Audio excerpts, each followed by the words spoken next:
Como conversar sobre dinheiro sem transformar em briga? Tem casal que não briga por traição, não briga por falta de amor, briga por Pix, por cartão de crédito, por uma compra escondida, por uma frase atravessada no momento errado. E sabe o pior? Muitas vezes, o problema nem é o dinheiro. Algumas conversas começam completamente normais e terminam em silêncio. Um pergunta: "Você comprou isso?" E o outro já responde se defendendo. Às vezes ninguém levanta a voz. Ninguém bate a porta, mas o clima muda. O jantar fica estranho, o quarto fica estranho, a casa inteira fica pesada. E o mais curioso é que quase sempre tudo começa pequeno. Uma compra, uma conta, uma cobrança, um comentário aparentemente inocente.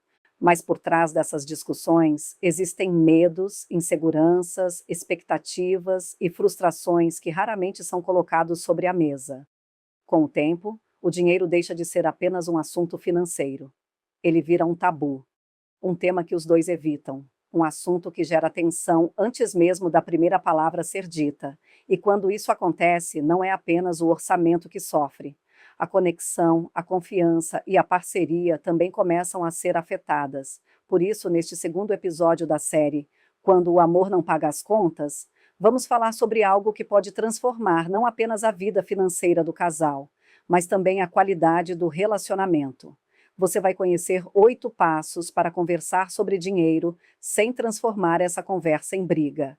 Porque relacionamentos fortes não são aqueles que nunca discordam, são aqueles que aprendem a conversar sobre assuntos difíceis sem deixar que eles destruam aquilo que construíram juntos.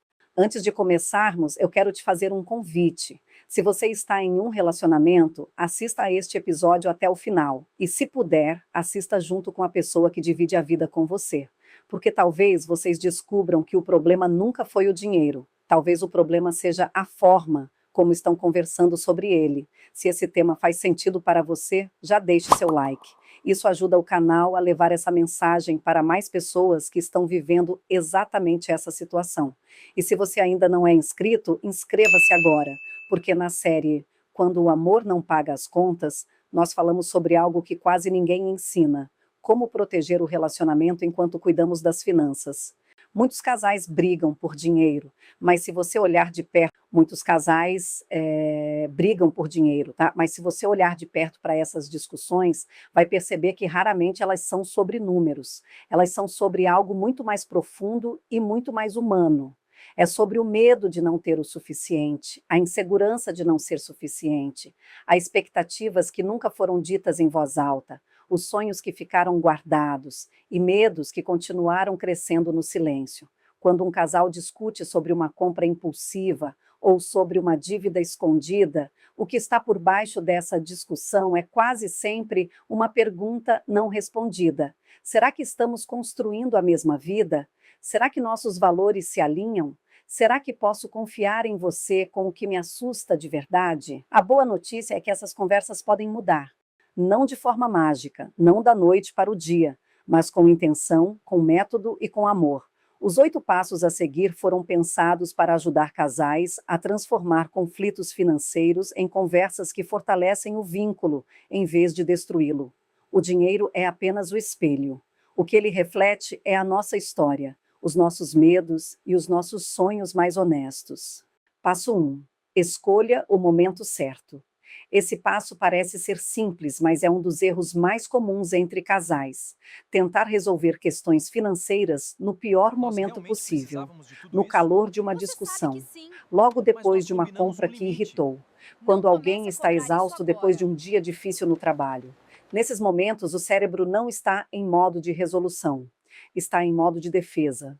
O momento Este certo lugar é para realmente conversar muito sobre tranquilo. dinheiro é Eu quando sabia que ambos você estão ia gostar. calmos, Foi uma descansados ótima e ideia. genuinamente disponíveis. Precisávamos de um Não momento é no assim. jantar apressado de segunda-feira. Não é no momento que um está assistindo a série favorita e o outro interrompe com: "Precisamos conversar sobre as contas." Esses cenários quase sempre terminam mal. Tente criar um ritual. Um café no fim de semana, uma caminhada tranquila no parque, aquele momento de sábado à tarde em que a casa está em silêncio.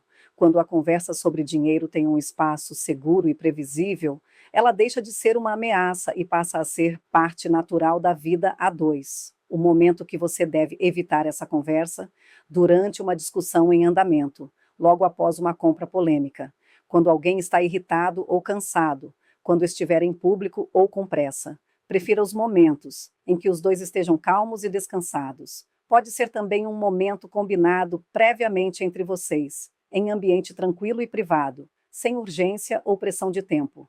Passo 2. Ataque o problema, não a pessoa. A linguagem que usamos nas discussões financeiras tem um poder enorme. Uma única frase pode transformar uma conversa em uma guerra ou em uma parceria. E, geralmente, a diferença está em quem colocamos como alvo, o problema ou a pessoa. Quando dizemos você gasta demais, Amor, nós estamos precisamos atacando conversar a sobre as identidade contas. do Você outro. está gastando Estamos demais esse dizendo, na mês. Mas prática, que eram o coisas problema é necessárias para quem ele ou casa. ela Nós é. realmente precisamos de Isso tudo isso, de jeito ativa não vamos conseguir economizar imediatamente o nada. modo de defesa. E a partir daí, não há mais diálogo possível. Há apenas dois lados tentando vencer. Mas quando perguntamos como podemos melhorar isso juntos, mudamos completamente a dinâmica. Agora não há dois lados. Há dois parceiros enfrentando o mesmo desafio. O problema deixa de ser a pessoa e passa a ser a situação. E situações podem ser resolvidas juntos. Troque dizer: você gasta demais e nunca pensa no futuro. Você é irresponsável com dinheiro. Você nunca me fala sobre suas dívidas. Por como podemos melhorar nosso controle de gastos juntos? Quero entender como você pensa sobre dinheiro. Podemos criar um espaço onde possamos ser honestos sobre finanças? Essa mudança traz mais conexão. É inteligência emocional aplicada ao relacionamento. Mostra a parceria acima da razão. Passo 3. Aprenda a ouvir. Existe uma diferença enorme entre escutar e ouvir de verdade. A maioria das pessoas, durante uma discussão financeira, está escutando apenas para contestar. Enquanto o outro fala, a cabeça já está formulando argumentos, buscando exemplos que provem que o outro está errado e preparando a defesa. Ouvir para compreender é outra coisa. É fazer silêncio dentro de você enquanto o outro fala. É prestar atenção não só nas palavras, mas no tom, nas pausas, no que está sendo dito nas entrelinhas. É perguntar o que você quis dizer com isso, em vez de assumir que já sabe a resposta. Essa é, talvez, a habilidade mais difícil de praticar em um relacionamento, porque exige que deixemos de lado o nosso ego, a nossa necessidade de estar certos, o nosso medo de sermos vulneráveis. Mas é também a habilidade que mais transforma conversas difíceis em momentos de conexão profunda. Antes de responder, tente entender. Antes de explicar, tente ouvir. Faça uma pergunta verdadeira, não para provar que você está certo, mas para descobrir algo que talvez ainda não saiba sobre quem está ao seu lado. A compreensão quase sempre começa com uma boa pergunta. Comece com perguntas que abrem o diálogo. O que te preocupa mais nisso? Como você se sente quando falamos sobre esse assunto? O que você precisaria para se sentir mais seguro? Existe algo que eu faço que te faz sentir julgado? O que seria ideal para você nessa situação? Passo 4. Falem sobre os medos. Por baixo de quase toda discussão financeira existe medo. Isso não é uma metáfora. É literalmente o que acontece no sistema nervoso quando sentimos que nossa segurança financeira está ameaçada. O cérebro interpreta como perigo e reage com luta ou fuga. É por isso que conversas sobre dinheiro escalam tão rápido. Mas quando conseguimos nomear o medo em voz alta, quando conseguimos dizer: eu tenho medo de que a gente não consiga pagar as contas no fim do mês, ou eu cresci vendo meus pais brigarem por dinheiro e isso me assusta muito, algo muda. O outro deixa de ser o adversário e passa a ser um aliado, porque agora há vulnerabilidade no espaço entre vocês e vulnerabilidade cria conexão, por medo de faltar. O terror de não ter o suficiente para pagar as contas, sustentar a família ou manter o padrão de vida. Muitas vezes vem de experiências de escassez na infância, por medo de decepcionar. A angústia de não estar cumprindo o papel esperado, de provedor, de parceiro responsável, de alguém que mantém as promessas que fez. Por medo do futuro, a incerteza sobre aposentadoria, emergências, filhos, saúde. O futuro desconhecido pode paralisar ou gerar comportamentos financeiros extremos. Por medo de perder controle. Para muitas pessoas, dinheiro representa autonomia. Compartilhar finanças pode sentir como perda de identidade ou independência. Quando esses medos são nomeados com gentileza e recebidos sem julgamento, A conversa financeira deixa de ser uma batalha e passa a ser um abraço com palavras. Passo 5. Tenham reuniões financeiras. A maioria dos casais só conversa sobre dinheiro quando a situação já virou crise, quando a conta veio mais alta do que o esperado ou o cartão de crédito foi recusado, uma dívida apareceu do nada. E aí a conversa começa carregada, com estresse, com culpa, com defensividade. É quase impossível ter um diálogo saudável nesse contexto. A solução é simples, mas exige disciplina. Não espere a crise chegar. Crie o hábito de se reunir mensalmente em um momento tranquilo que ambos combinam com antecedência, para revisar as finanças juntos. Não como um interrogatório, não como uma prestação de contas, mas como dois sócios que cuidam juntos do que constroem juntos. Essa reunião mensal muda o tom de tudo. Quando você sabe que existe um momento certo para falar sobre dinheiro, a tensão do dia a dia diminui. As pequenas preocupações financeiras não precisam mais virar discussões surpresas. Elas podem esperar pelo espaço certo. Escolham uma data fixa.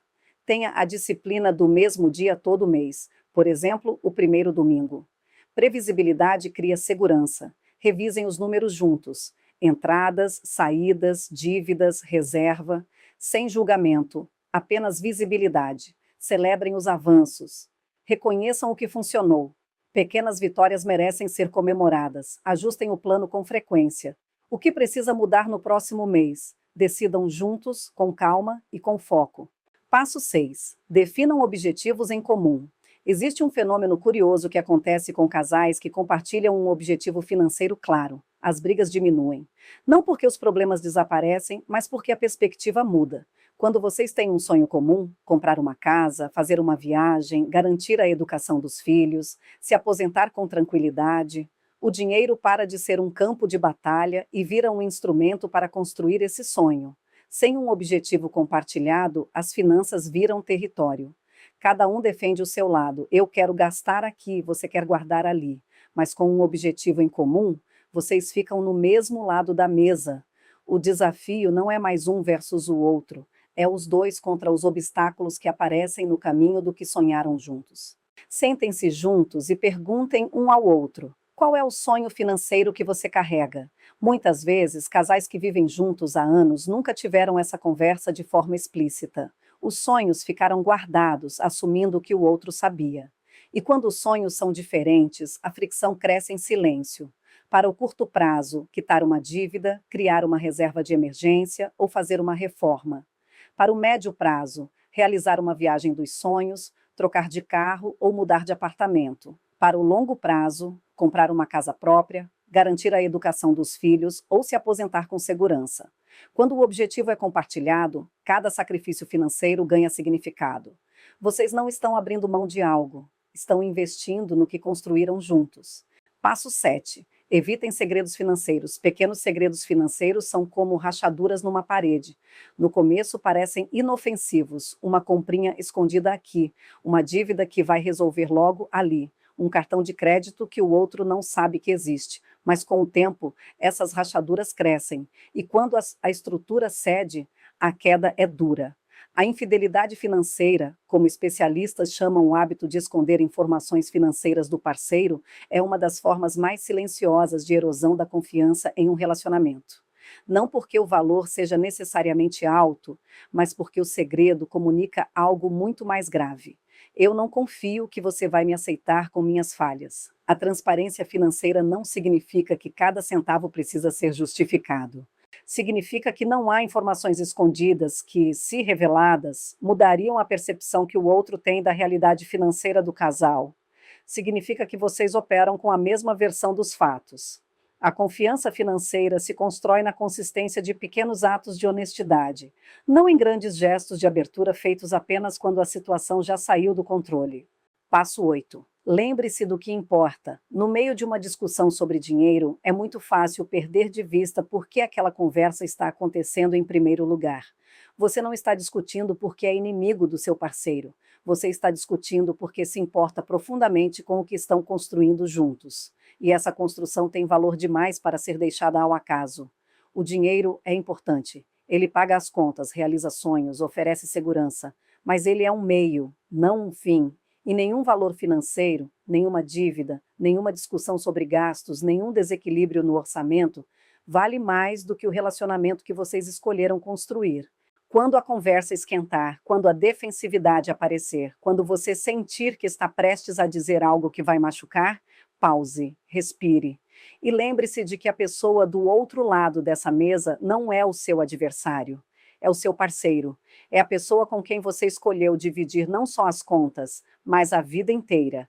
O objetivo não é ganhar a discussão, é construir uma vida juntos. O dinheiro vai e vem. Crises financeiras passam, dívidas são quitadas, situações difíceis encontram saída. O que permanece é o vínculo que vocês cultivaram. Escolham ser parceiros. Toda discussão financeira é, no fundo, uma oportunidade de escolher de novo estar do mesmo lado. Façam essa escolha conscientemente. Celebrem cada avanço, cada conversa difícil que foi bem, cada meta alcançada, cada momento de honestidade. Esses são os tijolos de um relacionamento sólido. Esses passos não são uma fórmula mágica, são convites para conversas mais honestas, escuta mais generosa e uma parceria financeira que sustenta o amor em vez de ameaçá-lo. E por que os casais brigam por dinheiro? Entender as causas mais comuns dos conflitos financeiros em relacionamentos ajuda-se a reconhecer padrões antes que eles se tornem crises. Saiba que cada um desses pontos tem solução, mas todas as soluções passam pelo mesmo lugar. A conversa honesta, feita no momento certo, com a intenção de construir, não de vencer. E agora vamos falar em como construir uma parceria financeira saudável. A jornada para uma relação financeira saudável entre casais é progressiva, e cada nível a seguir representa um estágio de maturidade emocional e prática no cuidado com as finanças a dois. Primeiro, a consciência. Reconhecer que os conflitos financeiros têm raízes emocionais. Segundo, a comunicação. Criar espaço seguro para conversas honestas sobre dinheiro e medos. Terceiro, o alinhamento. Compartilhar valores, sonhos e objetivos financeiros como casal. Quarto, a rotina. Estabelecer rituais financeiros mensais e hábitos de transparência. Quinto, a parceria plena. Operar como verdadeiros sócios, com confiança, clareza e propósito compartilhado. E agora vamos falar em como construir uma parceria financeira saudável. A jornada para uma relação financeira saudável entre casais é progressiva, e cada nível a seguir representa um estágio de maturidade emocional e prática no cuidado com as finanças a dois. Primeiro, a consciência. Reconhecer que os conflitos financeiros têm raízes emocionais. Segundo, a comunicação. Criar espaço seguro para conversas honestas sobre dinheiro e medos. Terceiro, o alinhamento. Compartilhar valores, sonhos e objetivos financeiros como casal. Quarto, a rotina. Estabelecer rituais financeiros mensais e hábitos de transparência. Quinto, a parceria plena. Operar como verdadeiros sócios, com confiança, clareza e propósito compartilhado. Se este episódio fez sentido para você, eu tenho um convite. Não pare por aqui. Este é apenas o segundo episódio da série Quando o Amor Não Paga as Contas. Uma série criada para falar sobre aquilo que quase ninguém ensina, como proteger o relacionamento enquanto enfrentamos os desafios financeiros da vida real. Ao longo dos próximos episódios, vamos conversar sobre crenças financeiras, diferenças entre perfis de casal, sabotagens silenciosas, planejamento conjunto e muitos outros temas que afetam o bolso, mas principalmente o coração. Todos os episódios da série estão organizados na playlist que está aqui na descrição deste vídeo. Aproveite para assistir ao próximo episódio e continuar essa jornada com a gente. E agora eu quero ouvir você. Qual dos 8 passos mais chamou sua atenção? E qual deles você acredita que mais falta hoje dentro do seu relacionamento? Deixe sua resposta nos comentários. Eu leio praticamente todos eles. Se este conteúdo ajudou você, deixe seu like, inscreva-se no canal e compartilhe este vídeo com alguém que também precisa ouvir essa mensagem. Porque falar sobre dinheiro pode mudar suas finanças, mas aprender a conversar sobre dinheiro pode mudar um relacionamento inteiro. E lembre-se, dinheiro é importante, mas a forma como você lida com ele pode mudar a sua vida. E isso é da minha conta, da sua conta e da nossa conta.